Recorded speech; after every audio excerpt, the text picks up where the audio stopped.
Hi everyone, আসসালামু আলাইকুম। Welcome back to speak with knowledge. আজকে একটা ইম্পর্ট্যান্ট বিষয় আপনাদের সাথে কথা বলবো। ইংলিশ স্পিকিংয়ের জন্য আমরা অনেক ক্লাস করে থাকি, অনেক ইউটিউব ভিডিও ফলো করে থাকি, অনেক স্ট্রাকচারও আমরা শিখে থাকি।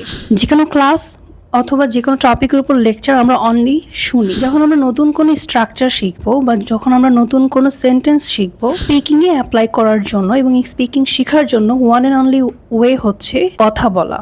So whatever you learn, try to speak. আপনি অনেক ক্লাস করতে পারেন, অনেক স্পিকিংয়ের স্ট্রাকচার শিখতে পারেন, অনেক ওয়ার্ডস আপনার মাথায় থাকতে পারে, বাট আপনার স্পিকিং আসবে না ততক্ষণ পর্যন্ত যতক্ষণ না আপনি সেই স্ট্রাকচারসগুলোকে সেন্টেন্স আকারে বলছেন এবং নিজে থেকে প্র্যাকটিস করছেন কথা বলার জন্য।